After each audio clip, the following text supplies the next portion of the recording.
And now I'll even recommend something else that you can do.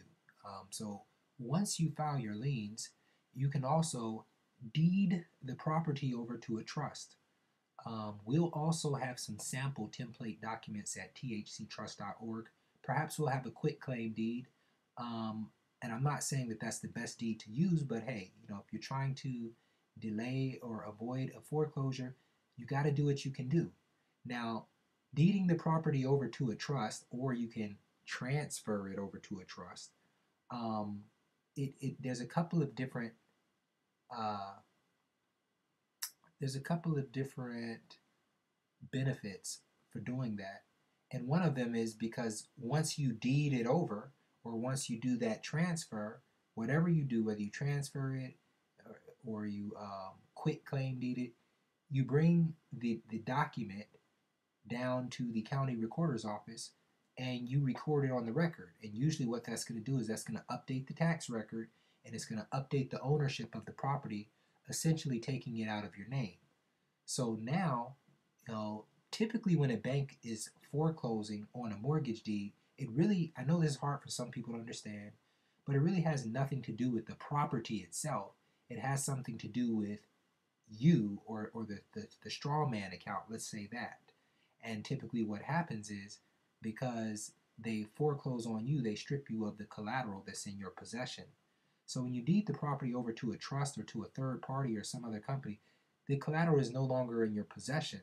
So you may get foreclosed upon, but if they try to do a dispossessory hearing, then it's the requirement of the trust or the LLC or whatever third party entity you've deeded the property over to. They have to show up with the title. And if you are showing up in any type of dispossessory hearing, the only thing you should have is a lease agreement certifying that you are a tenant um, in a lease with the property owner, who should be the trust or the LLC. So you see, now if you do a combination of these things, filing a lien, deeding the property over to the trust, there's a whole lot of protections that's in there. Now, let me see what else you can do. Now, here's one of the very best things you can do. The very best things you can do, aside from discharging the obligation, which is that's something we'll talk about too, discharging the obligation, because that's, um, but I'm not going to bring that into this conversation because I want to keep this, um, I want to keep this real easy, something that everyone can do.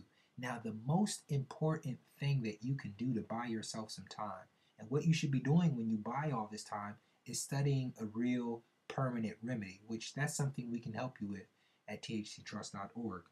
But what you really should be doing is filing a federal lawsuit. There's multiple. I'm not even gonna give you any ideas of the numerous. Well, actually, maybe I should give you some ideas. I mean, you always have the promissory note.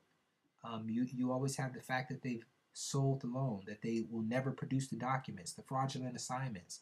There's so many angles that you can go after the bank on, and you really don't have to know anything about law, or statutory law or real estate, because again, what we're trying to do is buy time until we can get a permanent solution in place.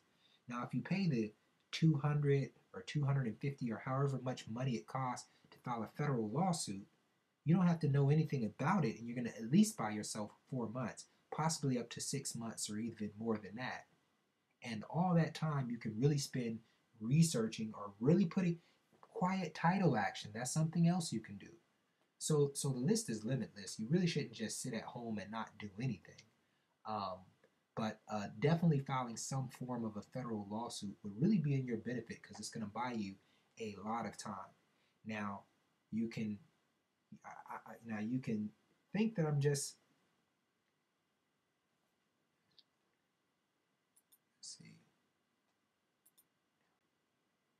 Now I told you these things because I know they work. Um, so if you're looking at a foreclosure situation, then I would highly encourage you to consider trying some of those things on the list.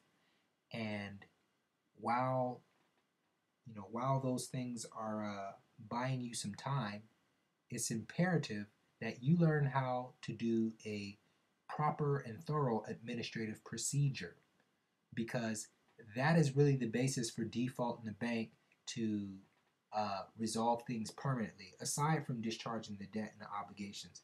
If there's two, for those that participate in the commercial system, whether by choice or whether they're still a part of the ongoing slavery, there's two things that are very important to you finding permanent solutions to your problem, and that's learning about money and discharging debts. And I did say two things there, but that's supposed to be one. And the other one is learning how to appropriately communicate in the commercial system, which is by way of the administrative procedure. Okay, so there's a link on thttrust.org that talks about the administrative procedure. We have to get some more information up there about settling debts, and we will get that. Anyways, I hope you enjoyed this video, and I hope you learned something.